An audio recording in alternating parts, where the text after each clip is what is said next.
اس دور میں بہت ساری نئی تفاسیر لوگ مزید بھی لکھ رہے ہیں. میرا صرف سوال یہ ہے کہ کس اسلوب کی تفسیر جو ہے اس کی ضرورت ہے مستقبل میں؟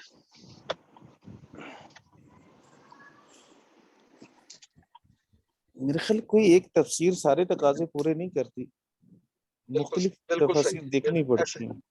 بالکل ایسے ہی، بالکل ایسے. ساری ضرورتیں ایک تفسیر پوری نہیں کرتی. بالکل ٹھیک. یعنی کہ جو بھی کوئی تفسیر اگر لوگ نہیں بھی، جیسے میرے استاد محترم مولانا اسلم صدیقی صاحب جامعہ اشرفیہ سے 67 میں فارغ التحصیل ہوئے. جی جی ان جی کی جی تفسیر آئی ہے روح القرآن کے نام سے. جی جی 10 جلدوں میں ہے. تو آج کل وہ اس کا تھوڑا بہت دیکھنے کا موقع ملتا ہے. ان کا ایک اپنا انداز ہے. جی جی تو اسی طرح بس یہ ٹھیک آپ کی بات ہے کہ ہر ایک تقاضا یا ضرورت تو پوری نہیں کر سکتی ایک تفسیر. جی جی پھر انسان کے فہم کے درجات بھی مختلف ہے نا. ہر انسان ہر تفسیر کو سمجھ بھی نہیں سکتا. مفتی شفیع صاحب رحمہ اللہ تعالی نے معارف القرآن لکھی، وہ ماشاءاللہ بڑی آسان ہے، بہت کمال، بہت کمال کی چیز. اور معارف القرآن کے نام سے مولانا ادریس کاندھلوی صاحب رحمۃ اللہ نے لکی ہے. اس کو کاندھلوی سمجھنا ان تھوڑا کی سا بھی ہے. مشکل ہے. ہاں وہ اس میں علمی انداز ہے، اس میں تھوڑا عوامی انداز ہے. تو یہ ماشاءاللہ بہت اچھی تفسیر ہے، مقبول ہے بہت اچھی، تفسیر. بہت اچھی. ابن کثیر نے احادیث کے حوالے سے تفسیر ہاں کی ہے، جی. اور باقی حضرات نے جیسے اب مدارک و تنزیل ہے، معالم و تنزیل ہے، تو اس میں انہوں نے اس کی ترکیب کے حوالے سے زیادہ اس کو دیکھا ہے قرآن پاک کو. تو مختلف انداز ہیں. جلالین والے نے بھی بڑی شارٹ کٹ تفسیر کی، بڑی پیاری تفسیر کی، سیاست ترکیب کی قرآن پاک کی. تو ہر ایک کے ہر ایک کا ذائقہ الگ الگ ہے. اپنے ذوق کے مطابق جب آپ 2 4 5 تفسیروں کو دیکھیں گے تو ماشاءاللہ وہ بہت اچھا آپ کے پاس مواد آ جائے گا. صرف ایک تفسیر کو دیکھنے سے وہ مزہ بھی نہیں آتا. نہیں آتا. تو بالکل. ضیاء القرآن کو میں نے دیکھا، ضیاء القرآن والے نے ایک تو جملے بڑے کمال کے استعمال کیے اس نے. ہاں جی، ہاں جی استاد جی، بڑی کمال. ہاں جی دیکھیے استاد جی، میرے پاس ضیاء النبی ہے ویسے میرے پاس دفتر میں پڑی ہے، جو ان کی تفسیر سیرت کی کتاب ہے نا، وہ بھی بہت کمال کی چیز ہے. اسی طرح ان کی جو ضیاء القرآن ہے وہ بھی بہت اچھی چیز ہے. اچھی چیز ہے. بعض جگہ پر استاد جی ہے وہ ان کے کچھ جملے اور کچھ لوگوں پر اعتراض ہے بعض جگہ پر، لیکن اکثر جگہ پر درست ہے. وہ اکثر جگہ پر بڑا اچھا کام ہے. بڑا اچھا کام ہے. اسی طرح مولانا عبد الماجد دریابادی رحمۃ اللہ علیہ کی جو تفسیر تفسیر ماجدی بڑی کمال کی تفسیر ہے. وہ بھی بہت گھنٹے مطالعہ کرنے کے بعد جو آپ نے لینا ہے وہ آپ کو وہاں سے ہاں جی فوراً مل جاتا ہے، تیار مل جائے گا. بڑی خوبصورت واقعی، بہت اچھا کام ہے. اسی طرح اشرف التفسیر دیکھ لیں تو اس کا ایک الگ ذائقہ ہے. اشرف التفاسیر کے اندر وہ حضرت تھانوی صاحب رحمۃ اللہ علیہ نے جو نکات بیان کیے ہیں قرآن پاک کی، وہ باقی تفسیروں میں نہیں ملتے. بالکل ایسے، بالکل ایسے. یہ کہ ہر تفسیر میں جی الگ الگ مزے ہیں. بالکل فوائد ہیں، مزے ہیں. بالکل درست. جزاک اللہ استاد جی. بس یہی ہے ڈسکس کرنا. اللہ پاک ہم سب کو سمجھنے کی، عمل کرنے کی توفیق عطا فرمائے. السلام علیکم ورحمۃ اللہ. وعلیکم